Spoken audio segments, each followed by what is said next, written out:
ஆண்டவராகிய இயேசு கிறிஸ்துவின் நாமத்தினாலே இந்த ஓய்வு நாளின் காலை பொழுது உங்களை அன்போடு வாழ்த்துகிறேன்.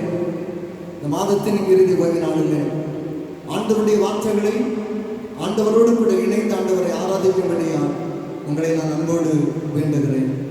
சேனைகளின் கர்த்தர் பரிசுத்தர், பரிசுத்தர், பரிசுத்தர், பூமி அனைத்தும் அவருடைய மகிமையால் நிறைந்திருக்கிறது. கர்த்தரை கம்பீரமாய் பாடி நம்முடைய இரட்சணிய கண்மலையை சங்கீதனம் பண்ண கடவோம். வாருங்கள், இது கர்த்தர் உண்டு பண்ணின நாள், இதில் களி கூர்ந்து மகிழ கடவோம். வேண்டுதல் செய்வோம்.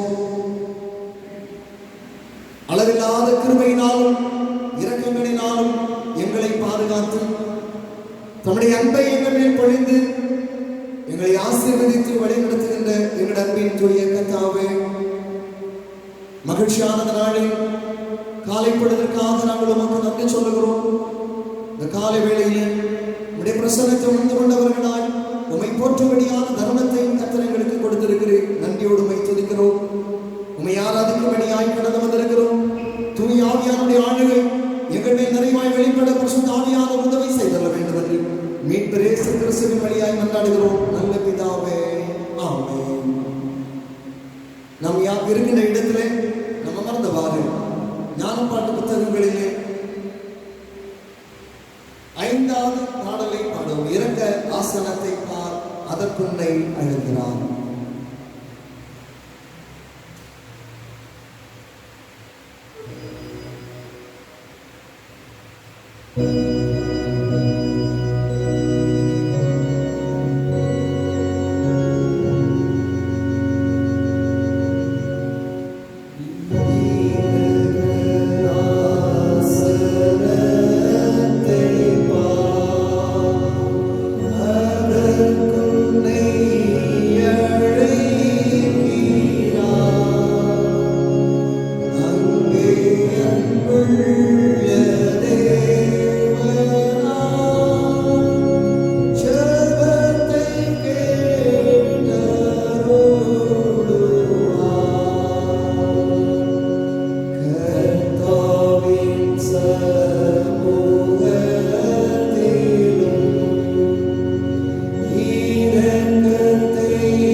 படிப்பதற்காக நாம் தெரிந்து கொண்ட சங்கீதம் 9 வசனங்கள் 1 முதல் 10 முடிய.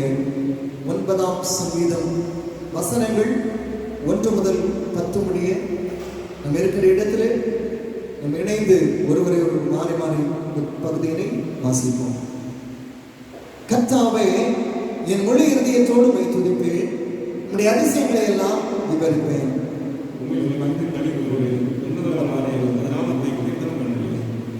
என் சத்துருக்கள் பின்னாக திரும்பும்போது அது சமூகத்தில் அவர்கள் இடருண்டு அழிந்து போவார்கள். நீர் என் நியாயத்தையும் என் வழக்கையும் தீர்த்து நீதியுள்ள நியாயாதிபதிய சிங்காசனத்தின் மேல் வீற்றிருக்கிறேன். ஜாதிகளை கடிந்து கொண்டு துன்மார்க்கரை அழித்து அவர்கள் நாமத்தை என்னென்னைக்கும் இல்லாதபடிக்கு குலைத்து போட்டீர். சத்துருக்கள் என்னென்னைக்கும் வாழாக்க மாட்டார்கள். அவர்கள் பட்டணங்களை நிர்மூலமாக்கி அவர்கள் பேர் அவர்களுடைய கூட ஒளிந்து போயிற்று. கர்த்தரோ என்னென்னைக்கும் இருப்பார், தம்முடைய சிங்காசனத்தை நியாயத்திற்கு ஆயத்தம் பண்ணினார். அவர் பூச்சக்காரத்தை நீதியாய் நியாயம் தீர்த்து சகல ஜாகரத்தும் செம்மையாய் நீதி செய்வார். சிறுமைப்பட்டவனுக்கு கர்த்தர் அடைக்கலமானவர், நெருக்கப்படுகிற காலங்களில் அவரே தஞ்சமானவர். சேர்ந்து படிப்போம். கர்த்தாவே, உம்மை தேடுகிறவர்களை கைவிடுகிறதில்லை, ஆதலால் இந்த நாமத்தை அறிந்தவர்கள் உம்மை நம்பியிருப்பார்கள்.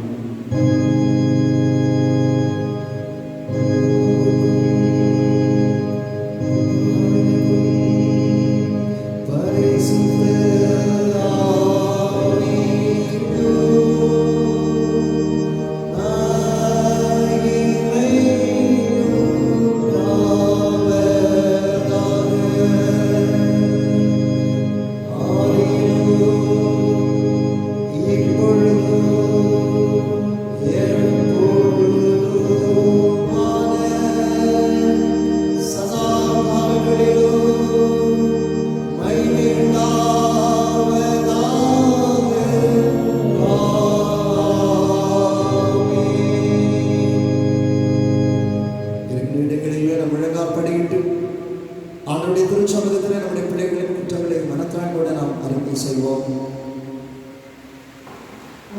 இந்த பரிசுத்தமான ஓய்வு நாளின் காலை பொழுதிலே, இந்த மாதத்தின் இறுதி ஓய்வு நாளிலே ஆண்டவருடைய தூய சமூகத்திலே ஆண்டவரை நோக்கி பார்க்க அழைக்கப்பட்டிருக்கிற நாம் நம்மெல்லாம் குறைவுள்ளவர்கள் என்பதனை உணர்ந்து கொண்டவர்களாய் நம்முடைய பாவங்களை கடவுளுடைய திருச்சமூகத்தில் மனத்தாழ்மையாய் நாம் அறிக்கை செய்வோம். நம்ம ஒருவரும் நம் நீதிமான்கள் இல்லை. நம்ம எல்லோரும் பாவிகள்.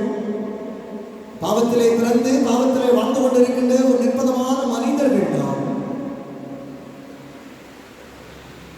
இந்த காலை வேளையிலே நிர்பந்தமான மனிதர்களாகிய நாம் ஆண்டவரே எங்கள் மேல் இரக்கமாயிரும் என்று சொல்கிற தாழ்மையின் உணர்வோடு அவனுடைய தூய கரங்களிலே நம்மை விடுமையாய் ஒப்புக் கொடுத்து நம்முடைய பாவங்களை ஆண்டவருடைய சமூகத்தில் அறிக்கை செய்வோமா? வருத்தப்பட்டு பாரம் சுமக்கின்றவர்களே, நீங்களெல்லாம் என்னிடத்தில் வாருங்கள், நான் உங்களுக்கு இளைப்பாறுதல் தருவேன் என்று வரிந்து இழைக்கும் ஆண்டவருடைய சமூகத்திலே மிகுந்த தன்மையோடு நம்முடைய பாவங்களை அறிக்கை செய்வோமா? மனம் திரும்புங்கள், பரலோக ராஜ்யம் சமீபமாய் இருக்கிறது என்று சொல்லுகிற ஒரு குரல் நம்முடைய காதுகளோட ஒலித்துக் கொண்டிருக்கிறது அல்லவா? சங்கீதக்காரன் ஜெபித்தது போல, ஆண்டவரே நீர் அக்கிரமங்களை கவனித்திருக்கிறானா? நிலைநிற்கக்கூடியவன் யார் ஆண்டவரே? எங்கள் மேல் இரக்கமாயிரும் ஐயா, எங்களை மன்னியும் ஆண்டவரே. பாவ வாழ்விலிருந்து எங்களை மீட்டெடுத்துக் கொள்ளும் ஐயா. எங்களுடைய அக்கிரம சிந்தைகளில் எங்களை மீட்டுக் கொள்ளும் ஆண்டவரே. உணர்வின் ஆவியினை எங்களுக்கு தாரும் ஐயா என்று சொல்லுகிற தாழ்மையோடு ஆண்டவருடைய சமூகத்திலே நம்மை தாழ்த்தி அர்ப்பணித்து ஒப்புக் கொடுப்போமா? வேதம் சொல்லுகிறது, நமக்கு பாவமில்லை என்போமானால் நம்மை நாமே வஞ்சிக்கின்ற ஒரு கொடிய வஞ்சகர்கள் என்பதனை மறந்து போக வேண்டாம். சத்தியம் நம்மில் இராது. நாம் நம்முடைய பாவங்களை அறிக்கையிட்டால் பாவங்களை நமக்கு மன்னித்து நமக்கு வாழ்வு கொடுப்பதற்கு அவர் உண்மையும் நீதிமன்றவராய் இருக்கின்றார். இந்த காலை பொழுதிலே மன்னிப்பை அருளும் ஆண்டவருடைய சமூகத்தில் மிகுந்த தாழ்மையோடு இறங்கும் ஆண்டவரே என்று சொல்கிற தாழ்மையின் உணர்வோடு நம்முடைய பாவங்களை மனத்தாழ்மையாய் அறிக்கை செய்வோமா? உணர்வுபூர்வமாய் நம்முடைய சமூகத்திற்கு நேராய் திரும்பி வருவோம். தாவீது ஜெபித்தது போல, தேவனே சுத்த இருதயத்தை என்னிலே தாரும் ஐயா என்று சொல்லுகிற தாழ்மை உணர்வோடு அவனுடைய சமூகத்தில் நம்மை தாழ்த்தி ஒப்புக் கொள்ளுவோமா? இறங்கும் ஆண்டவரே என்று சொல்லி ஆண்டவரிடத்தில் வேண்டுவோமா? ஆண்டவரே எங்கள் மேல் இரக்கமாய் இரும் என்று சொல்லி ஆண்டவரிடத்தில் வேண்டுதல் செய்வோமா? உண்மையான மனதோடும் தாழ்மையின் சிந்தையோடும் யார் யார் ஆண்டவருடைய சமூகத்திலே தங்களுடைய குற்றங்களை மனத்தாழ்மையோடு அறிக்கையிடுகிறார்களோ அவர்கள் எல்லாருடைய பாவங்களையும் கிழக்குக்கு மேற்குக்கும் எவ்வளவு தூரம் அவ்வளவு தூரமாய் கடவுள் மன்னிக்கிறார். நம்முடைய ஆண்டவர் நமக்கு மன்னிப்பை வழங்கி இருக்கிறார். இப்பொழுது நாம் அவருடைய செல்ல குமாரர்களும் குமாரத்திகளும் என்பதனை புரிந்து கொண்டவர்களாய் நன்றியுள்ள இதயத்தோடு நம் ஆண்டவரை ஸ்தோத்திரிப்போமா? நம்ம எல்லாரும் வாய்களை திறந்த ஆண்டவருக்கு நன்றி சொல்லுங்க. வாய்களை திறந்த ஆண்டவருக்கு ஸ்தோத்திரம் சொல்லுங்க. இந்த மாதம் முழுவதுமாய் கடினமான இந்த நெருக்கடியான காலத்திலும் தேவனுடைய பாதுகாவலை பராமரிப்பை நாம் பெற்றுக்கொள்ள ஆண்டவர் நமக்கு உதவி செய்திருக்கின்றாரே. அந்த ஆண்டவருக்கு நாம் நன்றி சொல்ல வேண்டாமா? உள்ளத்தின் ஆழத்தின் ஆண்டவருக்கு நன்றி சொல்லுங்க. உள்ளத்தின் ஆழத்தின் ஆண்டவருக்கு ஸ்தோத்திரம் சொல்லுங்க. ஆண்டவரே உம்மை ஸ்தோத்திரிக்கிறோம், ஆண்டவரே உம்மை மகிமைப்படுத்துகிறோம், ஆண்டவரே உமக்கு நன்றி என்று சொல்லுங்க. ஆண்டவரே உமக்கு நன்றி என்று சொல்லுங்க. வாழ்வின் கடினமான நிலைகளிலே மரண பள்ளத்தாக்களிலூടെ உம்முடைய மாறாத தெய்வம் கிருபைகளுக்கு தந்து ஒவ்வொரு வினாடியும் எங்களை பாதுகாத்துக் கொண்டிருக்கிறீரே. நன்றியோடு உம்மை ஸ்தோத்திரிக்கிறோம் அப்பா. ஆண்டவரே உமக்கு நன்றி, ஆண்டவரே உமக்கு நன்றி, ஆண்டவரே உமக்கு நன்றி என்று சொல்லி உள்ளத்தின் ஆழத்தின் ஆண்டவருக்கு நன்றி சொல்லுவோமா? நன்றியோடு நம் ஆண்டவரை ஸ்தோத்தரிப்போமா? இது ஆண்டவருக்கு நாம் நன்றி செலுத்துகிற ஒரு நேரம் இது. ஆண்டவரை நாம் நன்றியோடு நாம் ஸ்தோத்தரிக்கின்ற ஒரு உன்னதமான ஒரு நேரம் இது. ஆண்டவருக்கு நன்றி சொல்லுவோம். ஸ்தோத்திரம் இயேசுநாதா, உமக்கென்றும் ஸ்தோத்திரம் இயேசுநாதா என்ற பாடலில் முதல் சரணத்தை மட்டும் பாடுவோம். ஸ்தோத்திரம் இயேசுநாதா, உமக்கென்றும் ஸ்தோத்திரம் இயேசுநாதா, ஸ்தோத்திரம் இயேசுநாதா, உமக்கென்றும் ஸ்தோத்திரம் இயேசுநாதா, ஸ்தோத்திரம் செய்கின்றோம் நின்னடியார் திருநாமத்தின் நாதரவில், ஸ்தோத்திரம் செய்கின்றோம் நின்னடியார் திருநாமத்தின் நாதரவில். நன்றியுடைய இதயத்தோடு ஆண்டவரை நன்றியோடு ஸ்தோத்தரிக்கிறேன். நாம் ஆண்டவர் கற்றுத்தந்த ஜெபத்தை உண்மையாய் நாம் இணைந்து நம்ம ஏறெடுப்போமா? இருக்கிற இடத்துல பரமண்டலங்களில் இருக்கிற பிதாவே, உடைய நாமம் பரிசுத்தப்படுவதா, உடைய ராஜ்யம் வருவதா, உடைய சித்தம் பரமண்டலத்திலே செய்யப்படுகிறது வருவோம் மேலும் செய்யப்படுவதாம். அண்ணன் உள்ள அப்பத்தை எங்களுக்கு தான், எங்களுக்கு விரோதமாய் குற்றம் செய்கிறவர்களுக்கு நாங்கள் மன்னிக்கிறது போல எங்கள் குற்றங்களை எங்களுக்கு மன்னி, எங்களை சோதனைக்கு பிரவேசிக்க பண்ணாமல் தீமை எங்களை ரட்சித்துக் கொள்ளும். ராஜ்யம் வல்லமை மகிமை என்னென்றைக்கு உடையவைகளே. ஆண்டவருடைய வார்த்தைகளை நாம் தியானிக்கும்படியாய் கடவுளுடைய பிரசன்னத்தை உணர்ந்து கொள்ள நாம் அழைக்கப்பட்டிருக்கிறோம். அன்பானவர்களே, நம்முடைய வாழ்க்கை என்பது இப்பொழுது ஒரு போர்க்களமாகவே காணப்படுகிறது.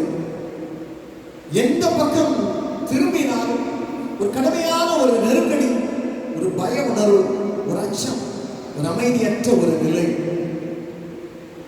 இரவு நேரங்களோ வாகனத்தினுடைய சைரன் ஒலிக்கின்ற வேளைகளிலே, ஆம்புலன்ஸ் வாகனங்களுடைய சைரன் ஒலிக்கின்ற வேளைகளிலே ஒரு நடுக்கம் ஏற்பட்டு விடுகிறது.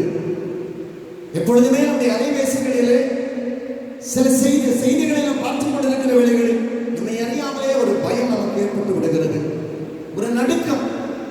இரவு நேரங்களிலே அமைதியாக நம்மால தூண்ட முடியல. ஒரு விதமான ஒரு பதட்டம் நம்மை அதிகமாக ஆழ்த்திக் கொண்டிருக்கிறதை பார்க்கிறோம். அவர்களே சொல்லுகிறார், ஒரு மனிதனுடைய வாழ்க்கையில் ஏற்படுகிற அந்த பதட்டம், ஒரு சமாதானமற்ற ஒரு வாழ்க்கை நிலை ஒரு மனிதனுடைய வாழ்க்கையிலே பல்வேறு விதமான நோய்களுக்கு காரணமாக மாறிவிடுகின்றதை பார்க்கிறோம்.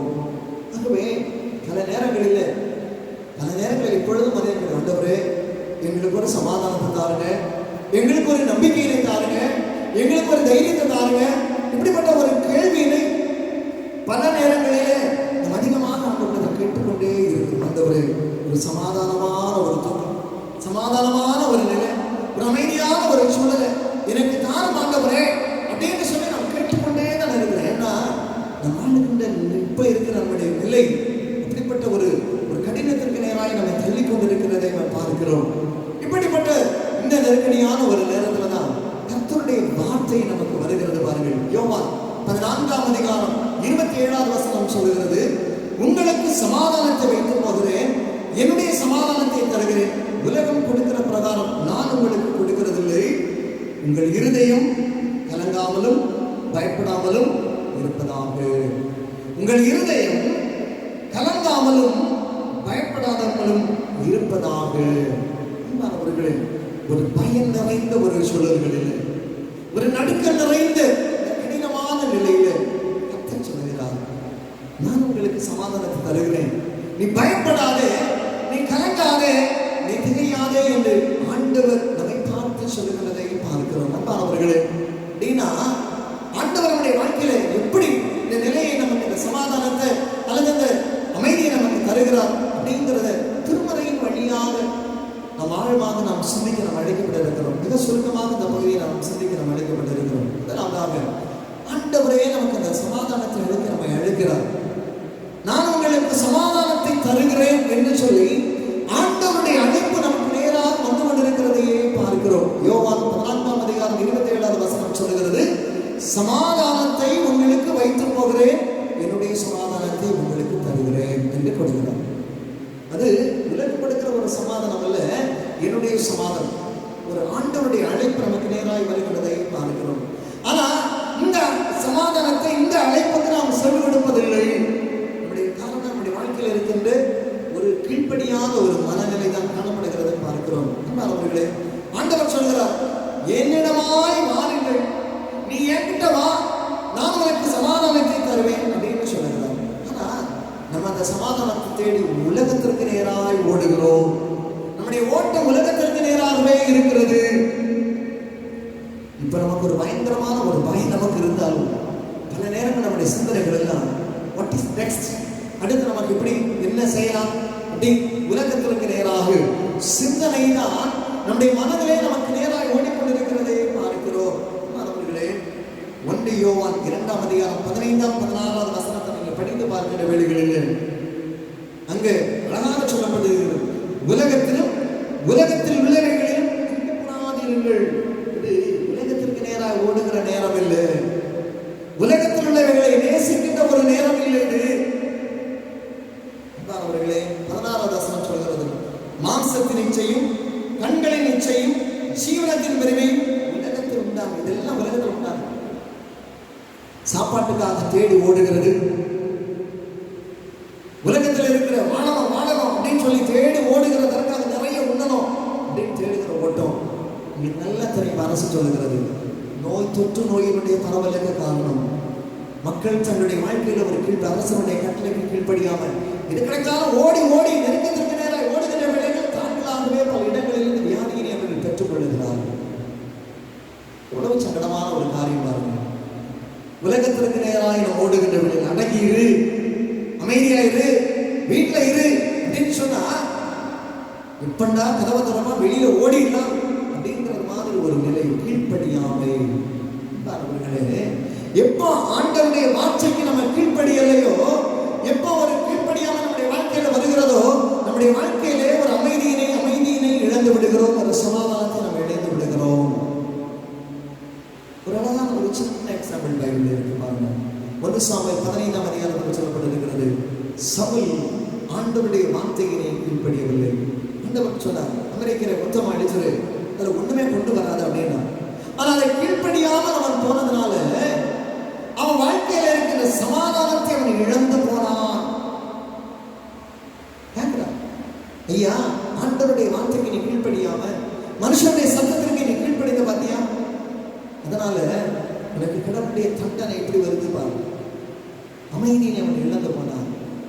அன்பானவர்களே, அவன் ஆடு மாடுகளை நேசித்தான், அதனால வாழ்வை அவன் இழந்து போனான். அங்கிருந்த கொழுத்த ஆடு மாடுகள் மேல் அவனுக்கு கவனம் திரும்பினது. அந்த கவனத்தில் அவனுடைய வாழ்வின் இழப்புக்கு அது காரணமாய் அமைந்து விடுகின்றதை பார்க்கிறோம். அதனாலதான் வேதத்தில் ஆண்டவர் சொல்லுகிறார், வா, நீ ஏன்ட்ட வா, எனக்கு நேராய் வா, என் அருகையிலே வா அப்படின்னு சொல்லி ஆண்டவருடைய அழைப்பு வருகிறது பாருங்க. வருத்தப்பட்டு வாரம் சொல்லுகிறவர்களே, நீங்கள் எல்லாரும் என்னிடத்தில் வாருங்கள், come to me, என்கிட்ட நேர வா அப்படின்னு சொல்லுகிறார். ஆண்டவர் சொல்லுகிறார், நான் உங்களுக்கு இளைப்பாறுதல் தருவேன், நான் உங்களுக்கு நீ என்கிட்ட வந்தா நான் உனக்கு ஒரு அழகான ஒரு இளைப்பாறுதலை தருவேன். அதனால ஆண்டவர் சொன்னார், முதலாவது தேவனுடைய ராஜ்யத்தையும் அவருடைய நீதியை தேடுங்கள், இப்பொழுது மற்றவர்கள் எல்லாம் உங்களுக்கு கூட கொடுக்கப்படும். அவர்களே, எப்பொழுதுமே இந்த உணவை நாம் பெற்றுக்கொள்ள நாம் அழைக்கப்பட்டிருக்கிறோம். ஆண்டவர் வார்த்தைக்கு நாம் கீழ்ப்படுகின்ற வேலைகளிலே, ஆண்டவருடைய அருகாமைக்கு நேராக நாம் வருகின்ற வேலைகளிலே, ஆண்டவருக்குள்ளாக வருகின்ற வேலைகளிலே ஒரு சமாதானம் வந்து விடுகிறதை பார்க்கிறோம். அவர்களே, இந்த உலகத்துல ஆண்டவர் பக்கம் இருந்தாங்க நமக்கு ஒரு அமைதி உண்டு, ஒரு சமாதானம் உண்டு. இரண்டாவதா சொல்லுகிறேன், ஆண்டவர் எப்பொழுதும் என்னோடு கூட இருக்கிறார் என்று சொல்லுகிற ஒரு சிந்தை எப்போதும் நமக்கு இருக்க வேண்டும். அதுதான் நமக்கு வாழ்க்கையில் ஒரு சமாதானத்தை தரும். கர்த்தர் is, God is with me, the God of Almighty is with me. சர்வ வல்லமை உள்ள ஒரு ஆண்டவர் என்னோடு கூட இருக்கிறார் என்று சொல்லுகிறார். பல நேரங்களில் கிறிஸ்தவன் என்று சொல்லுகிற ஒரு பெயரை நாம் வைத்திருக்கிறதை தவிர, கிறிஸ்து எப்பொழுதும் என்னோடு கூட இருக்கிறார் என்று சொல்லுகிறதை பல நேரங்களில் உணர தவறி விடுகிறோம். ஆண்டவர் என்னுடைய வாழ்வில் எல்லா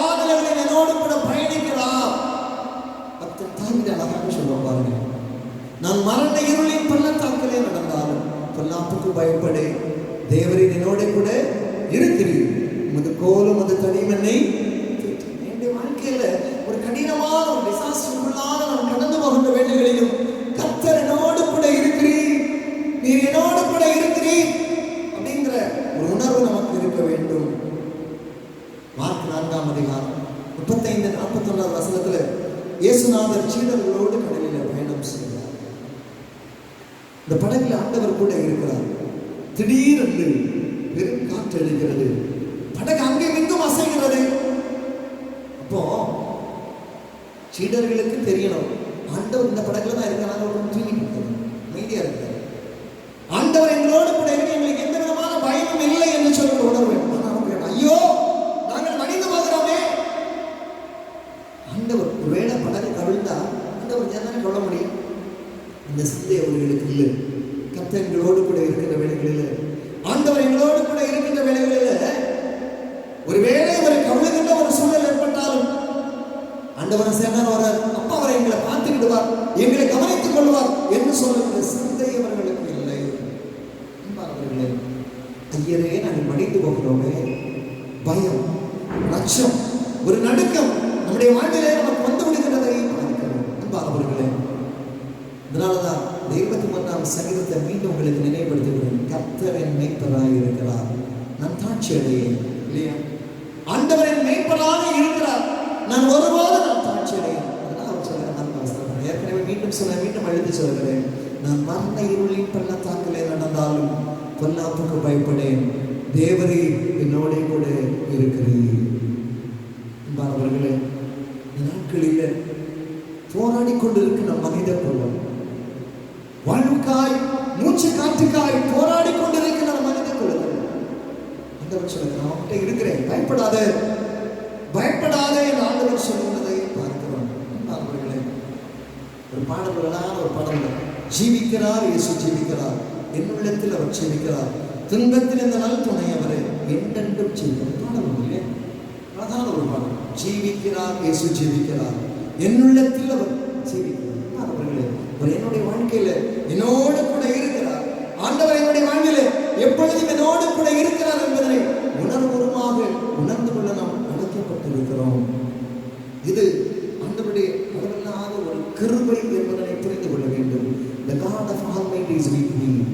சர்வ வல்லமையுள்ள ஆண்டவர் என்னோடு கூட இருக்கிறார், என் வாழ்வில் என்னோடு கூட இருக்கிறார். அந்த நம்பிக்கையோடு ஒவ்வொரு நாளும், ஒவ்வொரு பயணத்திலும், ஒவ்வொரு ஸ்டெப்பில், ஒவ்வொரு அடியிலும் இதை ஆழமாக உணர்ந்து கொள்ள நாம் அழைக்கப்பட்டிருக்கிறோம்.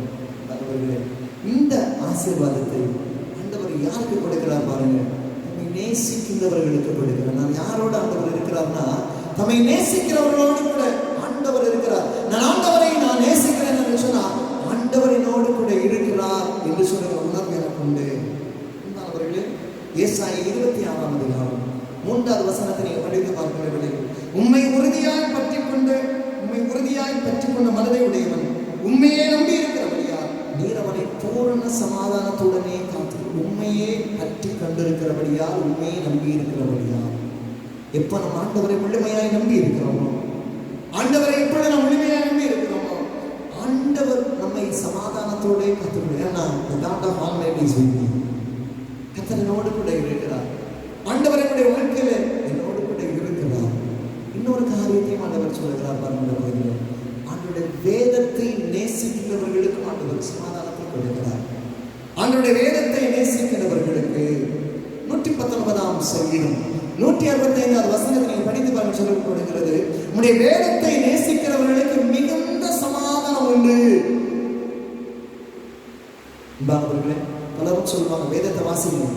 நான் எப்பொழுதுமே இந்த நோய் தொற்று நோயினால் பாதிக்கப்பட்டவர்களோடு நாம் தொடர்பு கொள்கிற வேண்டி சொல்லுகிற ஒரே ஒரு வார்த்தை, எப்போதும் 91 சங்கீதத்தை வாசித்துட்டே இருங்க, அதை தியானித்துக்கிட்டே இருங்க, அந்த வார்த்தைகளை உங்களுடைய வாழ்க்கையில உள்வாங்கிக் கொண்டே இருங்க. உன்னதமானவரின் மறைவில் இருக்கிறவன் சர்வ வல்லவருடைய நிலையில் தங்குவான். ஆண்டவர் என்னோடு கூட இருக்கிறார் ஐயா, ஆண்டவருடைய வாழ்க்கையில் என்னோடு கூட இருக்கிறார். எல்லார்கிட்டையும் காலை மாலை நான் சொல்லுகிற வார்த்தை இதுதான்.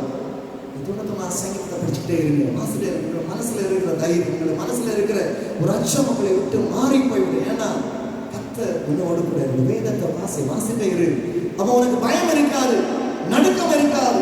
நீ பயந்தாலும் உன் வாழ்க்கையில நிறைய பிரச்சனைகள் வந்து உனக்கு இந்த தொற்றினால் பாதிக்கப்பட்ட மக்களுக்கு சொல்லுங்க ஆலோசனை இதுதான். கர்த்தருடைய வேதத்துக்கு நேர வாசிட்டே இருக்க, வேறு சிந்தனைகளுக்கு நேரா போகாதுங்க, வாசிங்க. ஆண்டவர்களோடு கூட பேசுவார், உங்களை தைரியம் பண்ணுவார். உங்களுடைய வாழ்க்கையில கூட மனதில் இருக்கிற பய உணர்வினை ஆண்டவர் நிச்சயமாக எடுத்து போடுவார், நிச்சயமாக ஆண்டவர் எடுத்து போடுவார். அவர்களே என்ன சொல்லப்படும், உங்களுடைய வேதத்தை நேசிப்பவர்களுக்கோ மிகுந்த சமாதானம் உண்டு. என்ன, கர்த்தருடைய ஜீவனுள்ள வார்த்தைகள், ஆறுதலின் வார்த்தைகள், அது நம்பிக்கையின் வார்த்தைகள், அது உணர்வுபூர்வமான வார்த்தைகள். அவர்களே அதை நாம் உண்மையாக இருக்க வேண்டும். சொல்லப்பட வேதத்தை வாசிக்க நம் ஆண்டவருடைய ஒரு இரக்கம் நமக்குள்ளால வருகிறது. கிருபையினுடைய அனுபவத்தை நாம் பெற்றுக் கொள்ளுகிறோம். இதுதான் சொல்லப்படுகிறது. நீதிமொழிகள் 14ஆம் அதிகாரம் 26வது வசனம் சொல்லப்படுகிறது, கர்த்தருக்கு பயப்படுகிறவர்களுக்கு திட நம்பிக்கை உண்டு, அவன் பிள்ளைகளுக்கு அடைக்கலம் கிடைக்கும். கர்த்தருக்கு பயப்படு அப்படின்னா, நான் ஆண்டவருக்கு நான் பயப்பட்டு இருப்பேனா அவனுடைய வேதத்துக்கு நேராக நான் திரும்புவேன். வேதத்தை நேசிக்கணும். நான் அடிக்கடி சொல்லுகிற ஒரு வார்த்தை, வேதத்தை நேசி, வேதத்தை வாசி. வேதத்தை நேசி, வேதத்தை வாசி. அதே 14ஆம் அதிகாரம் 27ஆம் வசனம் சொல்கிறது, கர்த்தருக்கு பயப்படுதல் ஜீவ ஊற்று, அதனால் மரண கண்ணிகளுக்கு தப்பல். ஆண்டவருக்குள்ளாக வருவோம், பயத்தோடும் நடுக்கத்தோடும் ஆண்டவருடைய வார்த்தைக்கு கீழ்ப்படிந்து நாம் கடந்து வருகிற வீடுகளில் கர்த்தர் அளவில்லாத கிருபைகளை, அளவில்லாத இரக்கத்தை நம்முடைய வாழ்க்கையில தருவார் என்பதை முழுமையாய் விசுவாசித்துக் கொள்ள நாம் அழைக்கப்பட்டிருக்கிறோம். அவர்களே அந்த உணர்வோடு ஆண்டவருடைய வார்த்தைக்கு கீழ்ப்படிந்து நாம் நடப்போமா? ஆண்டவருடைய வார்த்தைக்கு நாம் செவி கொடுப்போமா? ஆண்டவருடைய வேதத்தை நாம் நேசிப்போமா? அவர்களே ஆண்டவர் நம்மை அழைக்கிறார், நீட்டவா நம்மளுக்கு சமாதானத்தை தருவேன் என்று சொல்லுகிறார். கீழ்ப்படிங்க, ஆண்டவரிடத்தில் வருவோம். ஆண்டவர் என்னோடு கூட இருக்கிறார் என்று சொல்ற ஒரு அழகான ஒரு நம்பிக்கையின் விசுவாசத்திற்கு நேராக இந்த உறுதியோடு நம்ம ஆண்டவரிடத்தில் கடந்து வருவோம். ஆண்டவருடைய வேதத்தை நேசிப்போம். ஆண்டவர் என்னோடு கூட இருக்கிறார் என்று சொல்ற நம்பிக்கை ஒவ்வொரு நாளும் ஒவ்வொரு அடி எடுத்து வைப்போம். கர்த்தருடைய அளவில் கிருபை பாதுகாவலும் நம்மோடு கூட உண்டு.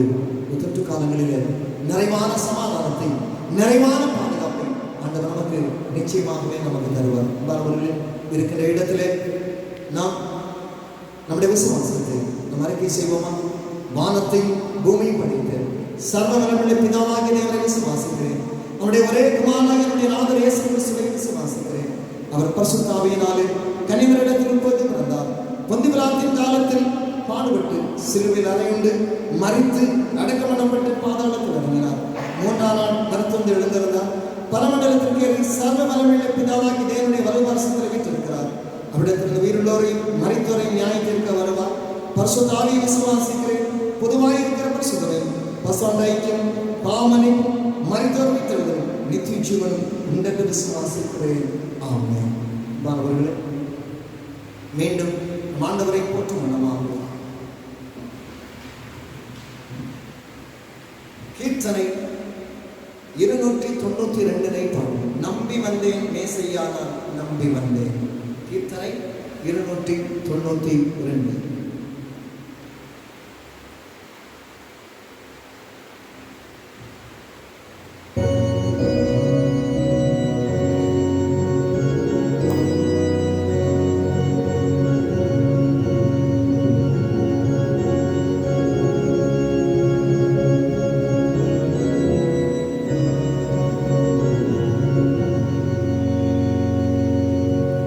நம்பி வந்தேனே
நோக்கி வேண்டுதல் செய்வோமா?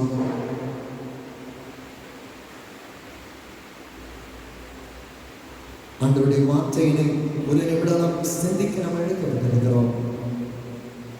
அமைதியற்ற நிலையிலே ஆண்டவர் நமக்கு சமாதானத்தை தர நம்மை அழைக்கிறார். ஆண்டவரினோடு நான் உன்னோடு கூட இருக்கிறேன் என்பதை நீ புரிந்து என்னுடைய வார்த்தைகள் அடங்கிய வேதத்தை நீ தியானி, வாசி. அது உனக்கு ஒரு நம்பிக்கையான ஒரு அமைதியை தரும்.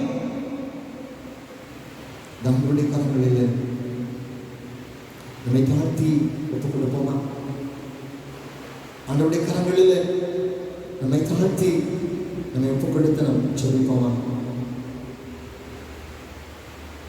எல்லா நன்மைகளுக்கும் ஊற்றும் உறைவிடமாக இருக்கின்ற எங்கள் அன்பின் தூய கர்த்தாவே,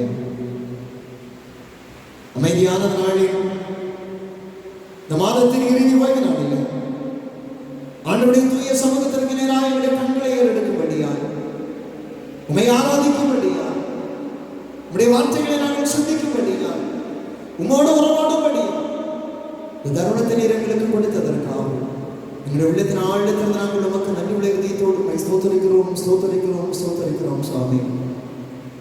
ஒவ்வொரு வினாடியும் உம்முடைய பாதுகாவலை, உம்முடைய பராமரிப்பை நாங்கள் நிறைவாய் பெற்றுக்கொள்ள நீர் எங்களுக்கு உதவி செய்திருக்கிறீரே, நன்றியோடு நாங்கள் உங்களை ஸ்தோத்தரிக்கிறோம் சுவாமி.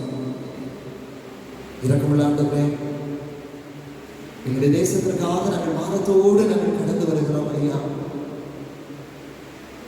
எங்களுடைய தேசத்திற்காக நாங்கள் திறப்பின் வாசலிலே நாங்கள் இருக்கிறோம் ஐயா. இங்கு பார்த்தாலும் மரண ஓலம், ஒரு பயம், ஒரு நடுக்கம், ஒரு திகில் எங்களை அதிகமாய் பயமுறுத்திக் கொண்டிருக்கிறது. இரக்கமுள்ளவரே, இந்த தொற்றினுடைய இரண்டாம் அலையின் தாக்கத்தினால படுவேதனைகளை, மரண ஓலங்களை ஆண்டவர் அறிந்திருக்கிறீரே. இரக்கமுள்ள ஆண்டவர், எங்களுடைய தேசத்துக்கு மேல உங்களுடைய கிருபையை நீர் வெளிப்படுத்திக் கொண்டபடியாய் நாங்கள் சொல்கிறோம். இரக்கமுள்ள ஆண்டவர், இந்த தேசத்துக்கு மேல உங்களுடைய கிருபையை பொழியும்படியாக நாங்கள் சொல்கிறோம். என் ஆண்டவருடைய மாறாத கிருபை, என் ஆண்டவருடைய மாறாத இரக்கம் இந்த இடத்துல நிறைவாய் வெளிப்பட பரிசுத்த ஆவியானவர் உதவி செய்யுங்கப்பா. அரசு எடுக்கிற முயற்சிகளை கர்த்தர் வாக்கியப்படுங்க. எல்லா மக்களுக்கும் ஆண்டவரே, மூச்சு காற்றுக்காக அவதிப்படுகிற பிள்ளைகள் முழுமையாய் ஆக்சிஜனை பெற்றுக்கொள்ள கர்த்தர் உதவி செய்யுங்க. தேவையான உதவிகளை ஆண்டவர் பரத்திலிருந்து நிறைவாய் கண்டறிடும்படியாக நாங்கள் செபிக்கிறோம். அரசு எடுக்கிற எல்லா முயற்சிகளிலும் தேவ கிருபை அளவில்லாமல் பொழியப்பட கர்த்தர் உதவி செய்யுங்க. உங்களுடைய பேராக இருக்காம, உங்களுடைய பேராக இந்த பணிபுரிகின்ற எல்லா போதகர்கள் ஊழியக்காரர்களுக்காக நாங்கள் செபிக்கிறோம். பலர் தகப்பனே, இந்த தொற்றினால பாதிக்கப்பட்டிருக்கின்ற கடினமான நிலையில ஆண்டவருடைய சமூகத்தில் நாங்கள் கண்ணீரோடு நாங்கள் வருகிறோம். ஒவ்வொருவரை கர்த்தர் கண் வைக்க பாருங்கப்பா. தங்களுடைய அன்புக்குரிய போதகர்களை இழந்த குடும்பங்கள், இந்த திருச்சபை, இந்த தொற்றினால பாதிக்கப்பட்ட மருத்துவமனையில் அனுமதிக்கப்பட்டிருக்கிற போதகர்கள், ஊழியக்காரர், திருப்பணியாளர், ஒவ்வொருவருக்காக நாங்கள் செபிக்கிறோம். தேவன் இரக்கம் பாராட்டு ஆண்டவரே, இரக்கம் பாராட்டுங்கப்பா. ஒவ்வொருவருக்கும் ஆண்டவர் விடுதலை நாவினை கர்த்தர் கட்டளையிடும்படியாக நாங்கள் செபிக்கிறோம். வீடுகளில் இருக்கின்ற குழந்தைகள், சிறுவர் சிறுமியர், வாலிபர், பெற்றோர், முதியோர் என தனித்தனியாய் பேராக சமூகத்தில் செபிக்கிறோம். கர்ப்பஸ்திரிகளுக்காக நாங்கள் செபிக்கிறோம். கர்த்தருடைய கரம் நம்முடைய பிள்ளைகளை தாக்கட்டும் ஆண்டவரே. பாதுகாப்போடு ஆண்டவர் பாதுகாத்துக் கொள்ளுங்க. அயல் நாடுகளில், தூர தேசங்களில் வசிக்கிற பிள்ளைகளை கர்த்தர் பலப்படுத்தி பாதுகாத்துக் கொள்ள வேண்டும் என நாங்கள் செபிக்கிறோம். முன்கள பணியாளர்களாய் பணியாற்றிக் கொண்டிருக்கிற மருத்துவர்கள், தாதியர்கள், தூய்மை பணியாளர்கள் மற்றும் எல்லா பணியாளர்கள், அரசு துறை பணியாளர்கள், காவல்துறை எல்லாரோடு ஆண்டவருடைய கிருபை தங்கியிருக்கின்ற பாதுகாப்பை கர்த்தர் உறுதிப்படுத்துங்க சுவாமி. குறிப்பாக இந்த தொற்றினால பாதிக்கப்பட்டு வேதனைகளோடு புலம்பிக் கொண்டிருக்கிற ஒவ்வொரு மக்களுக்காக நாங்கள் செபிக்கிறோம். உங்களுக்காக செபித்துக் கொள்ளுங்கள் என்று கண்ணீரோடு தம்மை நோக்கி வேண்டிக் கொண்டிருக்கிற ஒவ்வொரு ஆத்மா வாழ்க்கையை கத்தர் பார்க்கிறீங்களே. ஐயா, எங்களுடைய அப்பா, எங்க அம்மா, என் மகன் அப்படின்னு சொல்லி ஒவ்வொருவரும் சொல்லுகிற என்னுடைய உள்ளங்கள் உடைந்து போய்விடுகிறது. ஐயா, இருக்கமான ஆண்டவரே, இந்த தொற்றினால் பாதிக்கப்பட்ட எல்லா மக்கள் மேலும் தேவ ஆவியானுடைய கரம் அமரட்டும் அப்பா. ஒரே ஒரு வார்த்தை சொல்லுங்க அப்பா, ஒரே ஒரு வார்த்தை, ஒரே ஒரு வார்த்தை.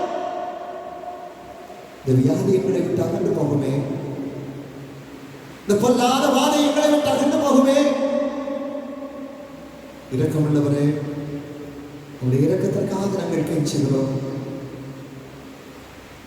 எங்களுடைய அக்கிரமத்தின் மிகுதியே இதற்கு காரணம். எங்களுடைய சுயநலமே, எங்களுடைய சுயநல எண்ணங்களே இதற்கு காரணம். நட்டுக் கொள்ளுகிறோம் ஐயா. தகப்பனே, உங்களுடைய இரக்கத்தை வெளிப்படுத்தி, உங்களுடைய பலனை வெளிப்படுத்தி, உங்களுடைய பிள்ளைகளை இந்த தொற்றில் கர்த்தர் விடுவித்துக் கொண்டு வாங்கப்பா. கால வேளைகளில் ஆக்சிஜன் இல்லை, இன்டென்சிவ் கேர்ல இருக்கிற பிள்ளைகள், கடுமையான நோயினால் தொற்றினால் பாதிக்கப்பட்டு அனுமதிக்கப்பட்டு இருக்கிற பிள்ளைகள், வீடுகளிலே தனிமைப்படுத்தப்பட்ட ஒவ்வொருவரையும் கண்ணோக்கி பாருங்கப்பா, கண்ணோக்கி பாருங்க. உன் கண்ணீரை துடைப்பேன் என்று சொல்லியிருக்கிறீங்க. உன் கண்ணீரை துடைப்பேன், என் ஜனத்தின் கண்ணீரை நான் துடைப்பேன். அது வார்த்தை உண்மையானது, அந்த வார்த்தை உண்மையானது. இந்த வார்த்தையை நம்பி உடைய சமூகத்தில் வருகிறோம். இரக்கமற்ற ஆண்டவர் ஒவ்வொரு குடும்பங்களிலும், ஒவ்வொரு தனிமனித வாழ்விலும் உடைய இரக்கத்தை வெளிப்படுத்தும்படியாக நாங்கள் சொல்லிக்கிறோம்.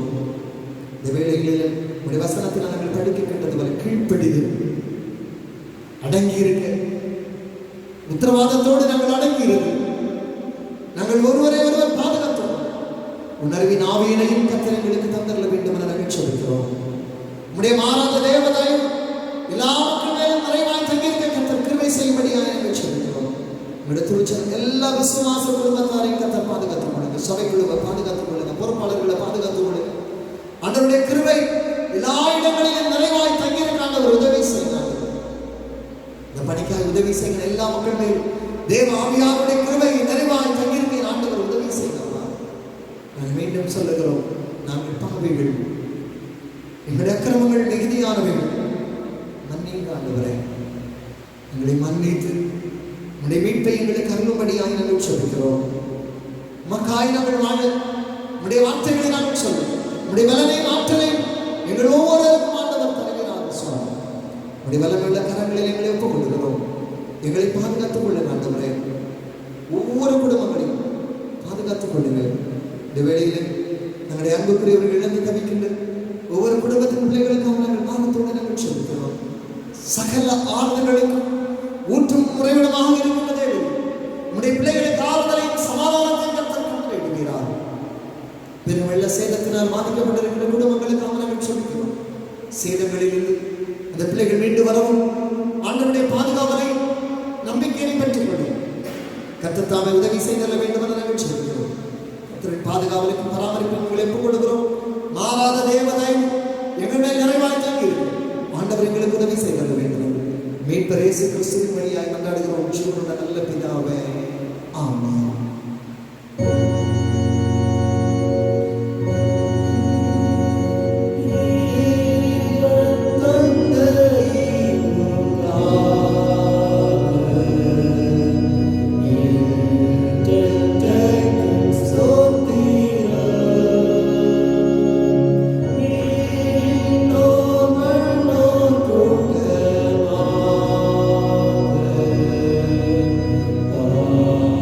Oh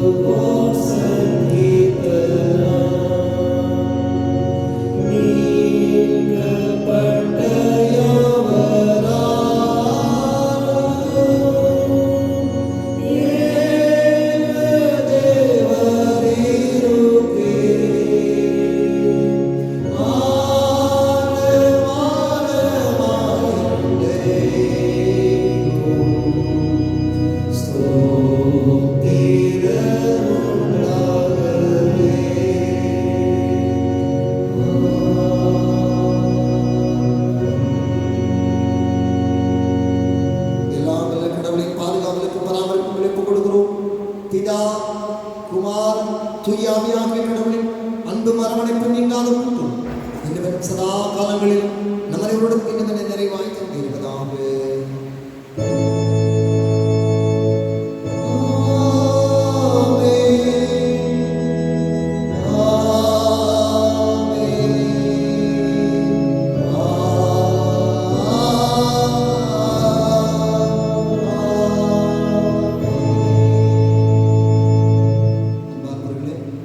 வீட்டில் இருக்க பத்திரமா இருங்க.